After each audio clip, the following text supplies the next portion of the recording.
Entonces, hoy empezamos con aparato reproductor masculino.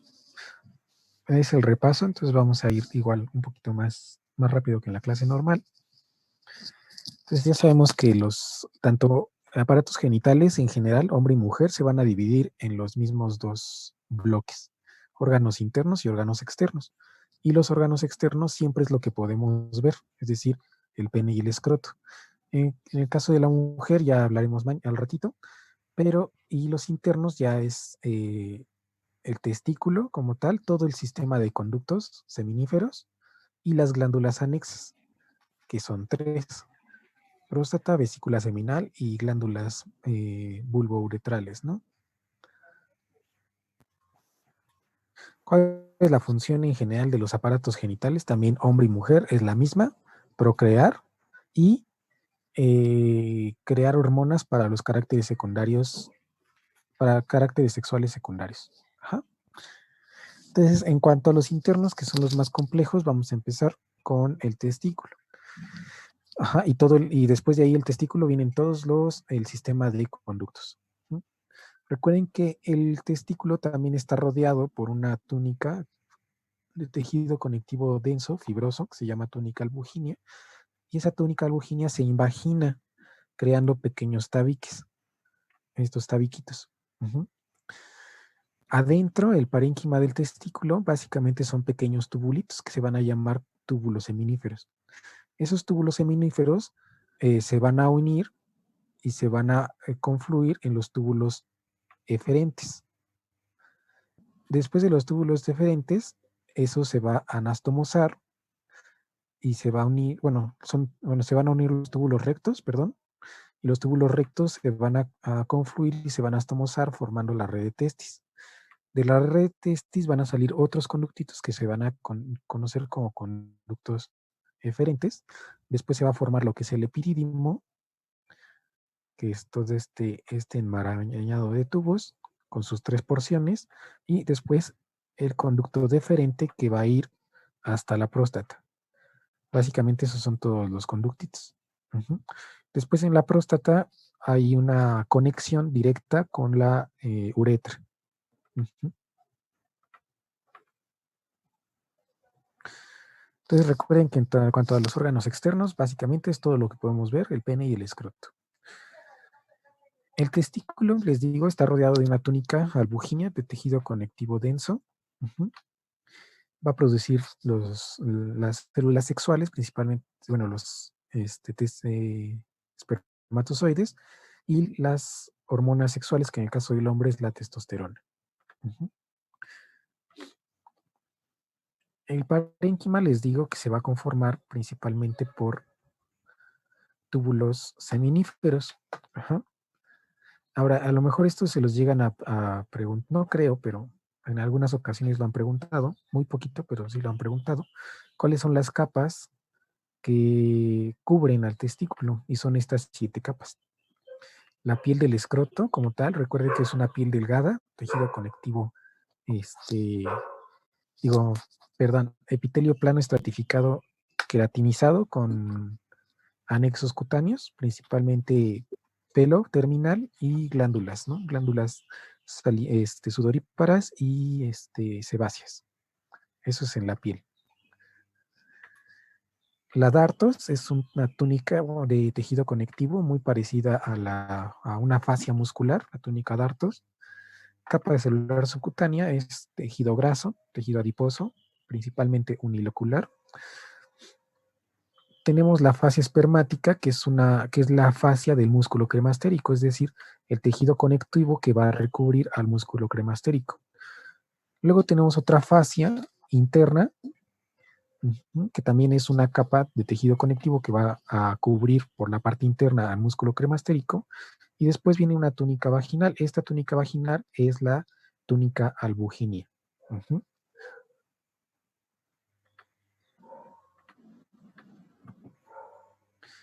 Después tenemos los túbulos seminíferos. Existen muchísimos túbulos seminíferos, millones de túbulos seminíferos, pero básicamente recuerden que el túbulo seminífero va a contener células adentro y células afuera. Las células afuera son células intersticiales, que se van a conocer después como células de Leydig, ahorita las revisamos, y adentro vamos a tener principalmente dos tipos de células. Las células, bueno, los gametocitos como tal, en este caso las células sexuales, y las células de sostén y protectoras, que son las células de Sertoli.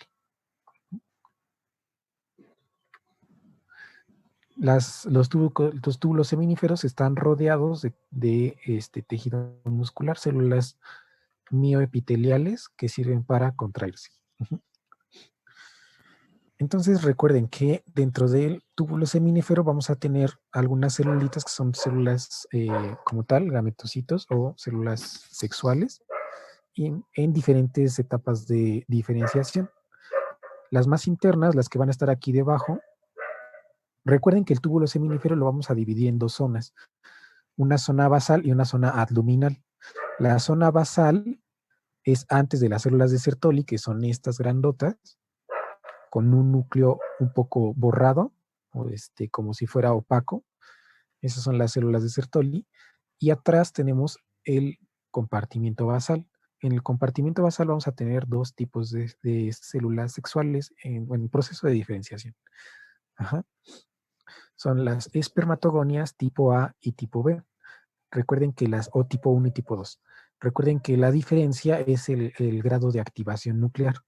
Las tipo B tienen el núcleo condensado, es decir, su tasa de metabolismo es basal, únicamente para permanecer vivas. Mientras que las tipo A o blancas ya están en un periodo de diferenciación. Después de las espermatogonias tipo A y tipo B, vamos a tener los espermatocitos primarios, los espermatocitos secundarios, las espermátides y por último, ya como tal, los espermatozoides que van a estar hacia la luz del túbulo. Todos protegidos y separados por la célula de Sertoli, que crea dos espacios. Les digo, el espacio basal y el espacio abdominal. ¿Sale? Aquí está. Entonces, esta es la célula de Sertoli, les digo, es una célula cilíndrica irregular, así está clasificada. El núcleo, les digo que es como si fuera opaco y forma parte de la barrera hematotesticular. Recuerden que los componentes de la barrera hematotesticular son tres, igual que siempre. Vaso sanguíneo, que son generalmente capilares continuos. La célula de Sertoli, que sería la célula de sostén, y inmunológica en este caso, y la célula de Leydig, que sería la célula propia del tejido. Esa es la barrera hematotesticular. Ahora, características propias de la célula de Sertoli, tiene estas enzimas, una aromatasa que sirve para generar estrógenos. En este caso, los estrógenos van a servir para después convertirse en testosterona. Una proteína ligadora de andrógenos. Los andrógenos van a ser producidos por la célula de Leydig y van a ser regresados a la célula de Sertoli y esta los va a fijar para que los andrógenos sirvan para la diferenciación de los espermatozoides. Tiene una proteína, una enzima que se llama inhibina, bueno, es una hormona, que frena la acción de la FSH directamente del hipotálamo como retroalimentación negativa. Produce un factor de regresión mulleriano, que sirve para la regresión de los conductos de Müller, para que se puedan, para que no se formen trompas de falopio. Liberan espermatozoides maduros como tal y, por último, una de las más importantes, que fagocitan los cuerpos residuales. Cuando los espermatozoides pasan de espermátide a espermatozoide, el citoplasma que se genera, que ya no sirve para el espermatozoide, se conoce como cuerpos residuales. Esos cuerpos residuales, que son el citoplasma innecesario para el espermatozoide, son fagocitados por la célula de Sertoli.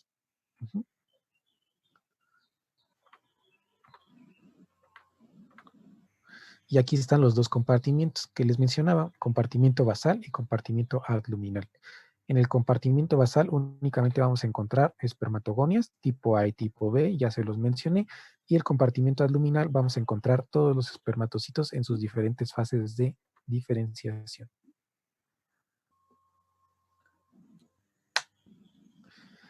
Como tal, el espermatozoide o la estructura general del espermatozoide, recuerden que es una célula y es la única célula humana prácticamente que cuenta con su especialización apical, que sería el flagelo. es la única que tiene flagelo. En la cabeza, bueno, vamos a dividirlo en cabeza, cuello, pieza intermedia, pieza principal y pieza final.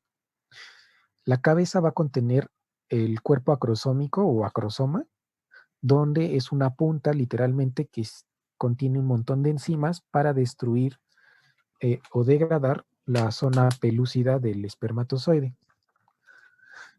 El núcleo que va a contener el material genético, recuerden que va a contener 23 cromosomas, ajá, o en nombre o en palabras es N solita. Luego vamos a tener el cuello, que nada más es una unión entre la cabeza y la pieza intermedia. La pieza intermedia es importante porque va a contener todas las mitocondrias que le van a servir para generar energía para el flagelo. Después vamos a tener la pieza principal. La pieza principal va a contener principalmente microtúbulos y unas pequeñas estructuras que se van a llamar fibras densas, que es tejido citoesqueleto, ajá, muy rígido.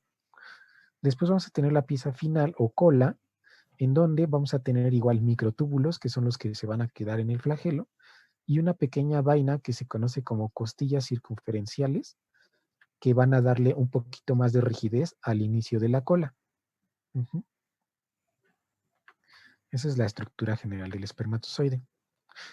Ahora, en términos generales, la espermatogénesis, que es el proceso de diferenciación de los espermatozoides, dura aproximadamente 74 días. Ajá.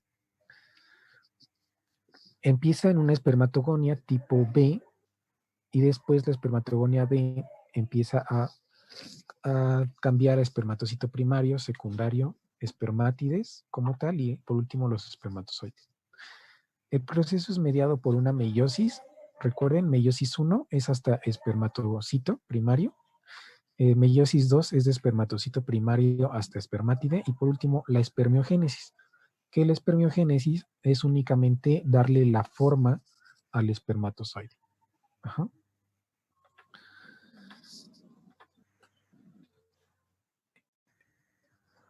La espermiogénesis va a constar de 4 fases. Fase Golgi, fase Gorra, fase acrosómica y fase de maduración. Ya cuando se forma la espermátide como tal, entonces se tiene que especializar para adquirir la forma del espermatocito. En la fase Golgi, su nombre lo dice, el aparato de Golgi está muy activo y está madurando proteínas que van a servir para que se forme el cuerpo acrosómico. Se va a empezar a formar el cuerpo acrosómico en forma de vesículas de secreción y después el acrosoma va a crecer y se va a poner en el polo más frontal y se va a formar el cuerpo acrosómico. Eso pasa en la fase gorra. En la fase gorra se forma el cuerpo acrosómico. Después, en la fase acrosómica, el acrosoma empieza a alargarse y se forma como tal ya la forma alargada del espermatozoide, pero todavía contiene mucho citoplasma y además las mitocondrias empiezan a migrar a lo que va a ser la pieza intermedia. En la fase de maduración, todo el citoplasma que no necesita el espermatozoide para aumentar su velocidad y su capacidad de reproducción, se va a separar de él y va a formar los cuerpos residuales que van a ser fagocitados por las células de Sertoli. Y las mitocondrias ya maduran completamente hacia la pieza intermedia.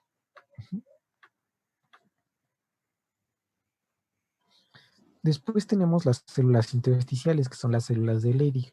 Las células de Leydig básicamente son pequeñas células cúbicas o triangulares, ajá, que se van a encontrar a los lados de los túbulos seminíferos. Estas tienen la función de generar testosterona y su forma activa, es decir, activar la testosterona, que se conoce como dihidrotestosterona o dihidrotestosterona. Esta maduración o esta eh, reducción la logra porque tiene esta enzima que se llama 5-alfa reductasa. Es la que madura la testosterona a dihidrotestosterona.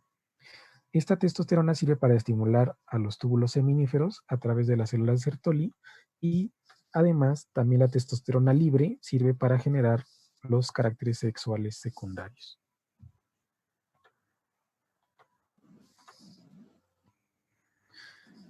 Por lo tanto, la regulación que ejerce la célula de Leydig la podemos clasificar como regulación parácrina y les decía que forma parte de la barrera hematotesticular. La regulación de las hormonas que regulan este ciclo es a través del eje hipotálamo-hipófisis, en este caso testículo. El hipotálamo va a secretar hormonas liberadoras, que lo vimos ayer. Va a liberar la hormona liberadora de gonadotrofinas, o también conocida como GnRH. En la hipófisis va a responder liberando gonadotrofinas, que son dos, LH y FSH. La LH va a ir a la célula del Leydig y la va a estimular para que empiece a producir testosterona. También la prolactina va a servir, en este caso en el hombre, para que se produzca testosterona. Mientras que la FSH va a estimular a la célula de Sertoli para que se maduren los espermatocitos. A su vez, la célula de Leydig va a activar a la testosterona, convirtiéndola en dihidrotestosterona a través de la enzima 5-alfa reductasa. La dihidrotestosterona va a estimular a la célula de Leydig junto con la FSH para que se promueva la diferenciación de los espermatozoides y ya puedan salir a hacer su trabajo. Mientras la célula de Sertoli va a generar dos enzimas, uno que se llama péptido parecido a la hormona liberadora de gonadotrofinas y inhibina. La inhibina va a ir directamente a la hipófisis para inhibirla, es decir, bloquear su secreción y que no se produzcan espermatozoides en masa, sino es una situación controlada. Y este péptido va a inhibir a la célula de Leydig para que también ya no estimule tanto con la testosterona. Es decir, son mecanismos de regulación.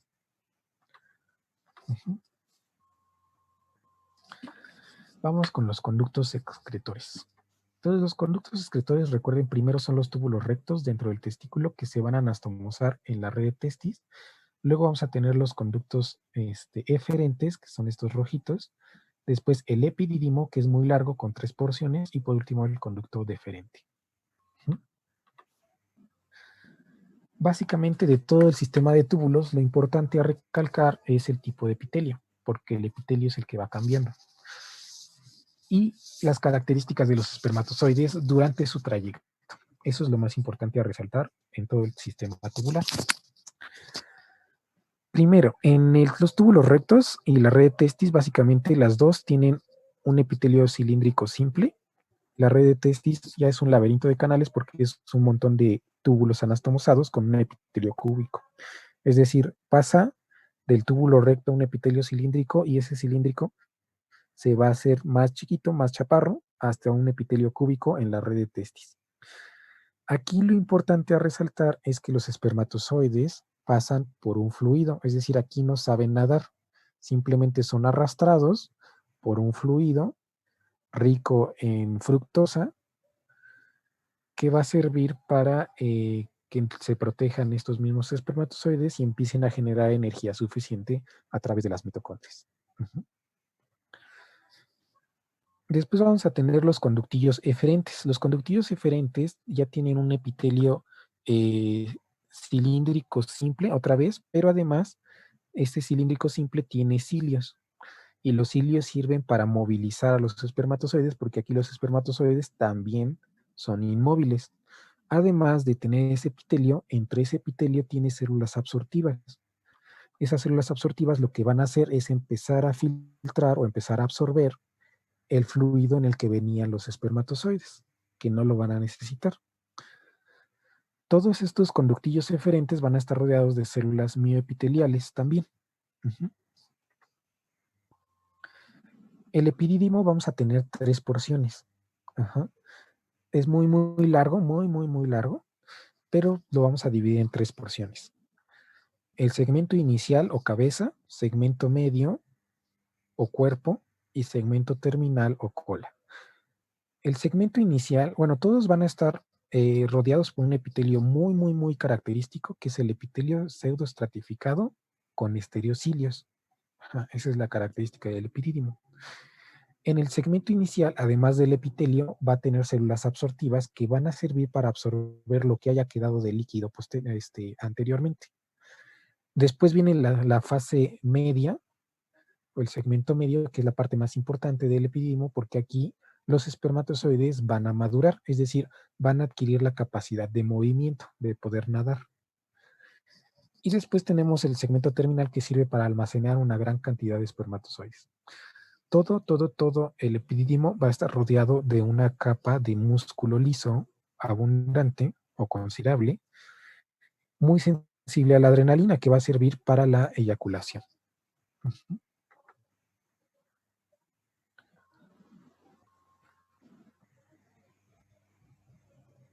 Aquí está el epitelio cilíndrico, bueno, más bien es pseudoestratificado con estereocilios, y los espermatozoides aprenden a nadar ahí. Les decía que es como cuando ustedes aprenden a nadar, que se agarran en la orilla y empiezan a patalear, ¿no? Prácticamente el espermatozoide hace algo muy parecido. Después viene el conducto deferente. El conducto deferente ya tiene un patrón estructural más complejo. Ya tiene al menos 3 capas. La mucosa, la capa muscular, que en el conducto deferente son tres capas musculares, una longitudinal interna, circular media y longitudinal externa. Y después tiene una capa adventicia, una túnica adventicia de tejido conectivo. La mucosa es un epitelio pseudoestratificado también, igual que el epididimo, pero ya no tiene estereocilios. Esa es la característica. Este nada más sirve para transportar espermatozoides desde el epididimo, donde están almacenados, pero con una gran fuerza, porque tiene 3 capas musculares sensibles a la adrenalina, durante la eyaculación. Doctor, ¿puede repetir las capas musculares, por favor? Claro, entonces tiene la mucosa, que es un epitelio pseudoestratificado. 3 capas musculares, longitudinal interna, circular media y longitudinal externa, y la adventicia. Gracias. Sí. Después vienen las glándulas sexuales. Les digo que son 3.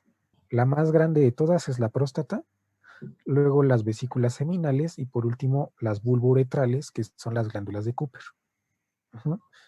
Vamos a verlas por orden de aparición. Primero las vesículas seminal. La vesícula seminal son alargadas,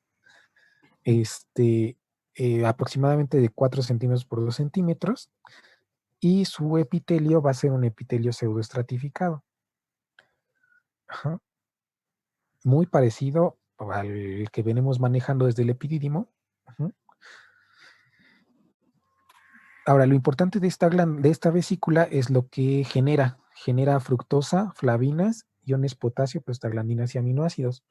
Ahora recuerden, ¿para qué sirve la fructosa? Para darle energía al espermatozoide, porque la mitocondria trabaja mejor con fructosa que con glucosa. Los iones potasio sirven para acidificar el medio, y las prostaglandinas también sirven como un medio de generar energía. Y también las prostaglandinas van a servir al momento de la eyaculación para relajar el músculo liso del cérvix, abrirlo y que puedan introducirse los espermatozoides más libremente. Para eso sirve la prostaglandina. Y algunos aminoácidos que también sirven como nutrición en general. Y las flavinas son muy importantes en medicina legal porque son las que pueden verse con la luz negra. Fisiológicamente eso no lo diseñó la naturaleza para que supiéramos dónde se cometió un crimen. La naturaleza creó las flavinas en el espermatozoide o en la vesícula seminal como antioxidantes. Sirven, como se está generando mucha energía a través de las mitocondrias al generar energía también generan estrés oxidativo, es decir, radicales libres de oxígeno. Si no existieran las flavinas, estos radicales libres de oxígeno terminarían por matar a los espermatozoides por estrés oxidativo. Entonces, las flavinas sirven para reducir el estrés oxidativo producido por la generación de energía y que el espermatozoide pueda permanecer vivo más tiempo. Eso es fisiológicamente. Nosotros en medicina legal sirve para identificar crímenes, ¿no? Sobre todo. La característica de la vesícula seminal es que la mucosa va a formar como pequeños arbolitos. como si fueran arbolitos de Navidad, porque los pliegues de la mucosa hacen unas prolongaciones muy, muy, muy altas y entonces aumenta su superficie de contacto.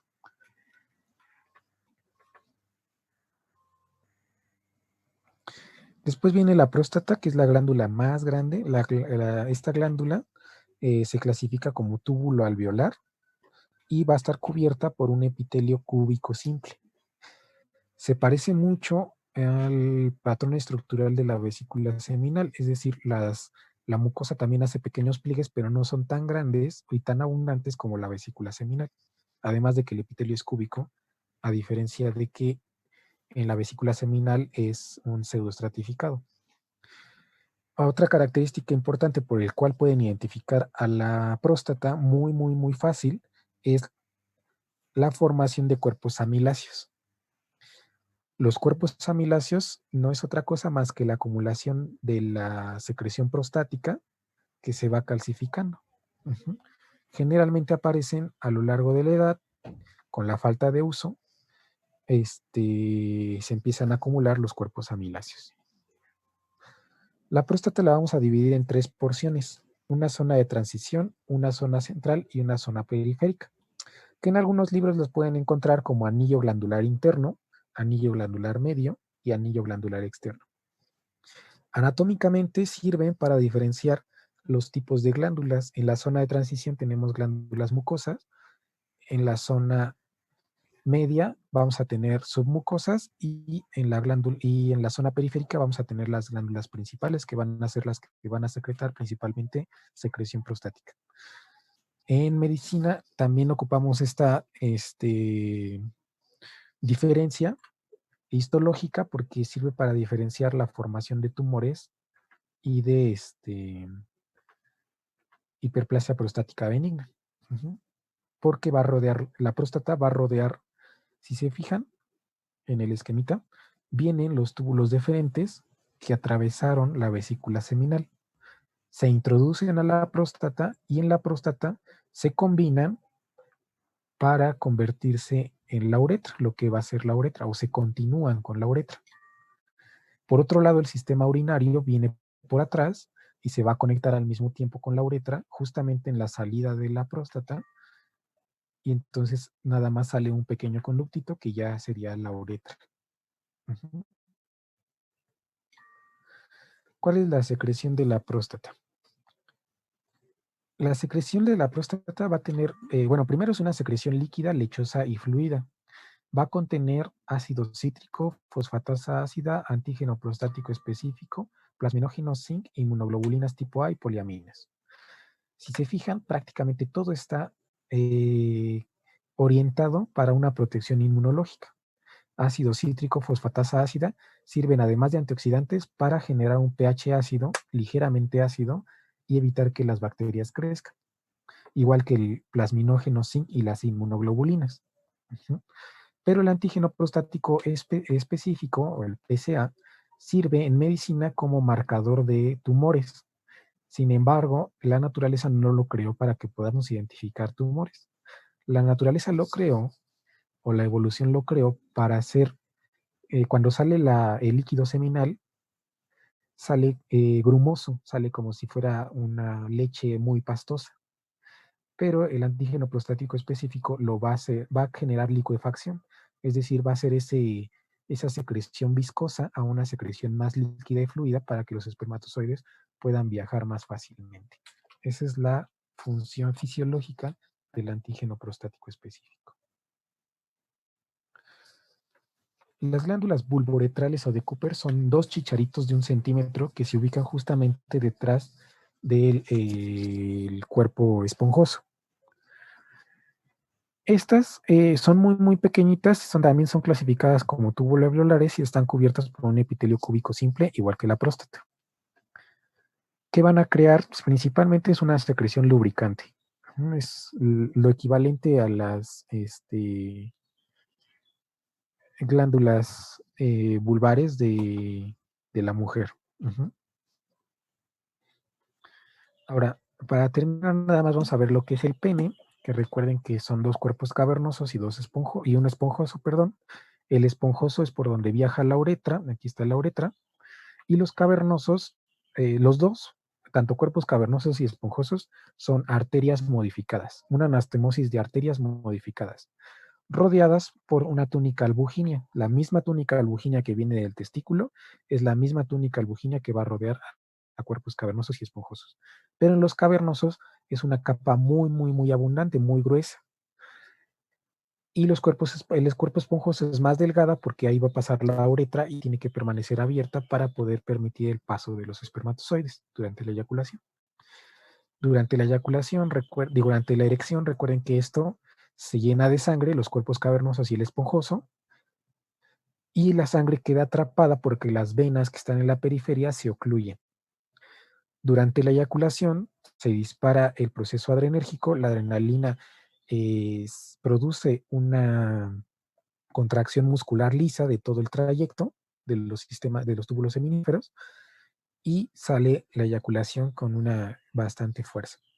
Después, como se está relajando, o más bien se están cerrando las arterias que estaban antes vasodilatadas, permite el retorno venoso de la sangre que está atrapada en los cuerpos cavernosos y entonces ya se produce la entumescencia, ¿no? Como tal, que es el proceso mediante el cual se pierde la erección. Ujú. Y ya acabamos. ¿Dudas, preguntas? Doctor, ¿cuál dijo que era el epitelio de las glándulas de Cooper? Cúbico simple, igual que la próstata. Gracias. Bueno, ya se va a parar justo a tiempo para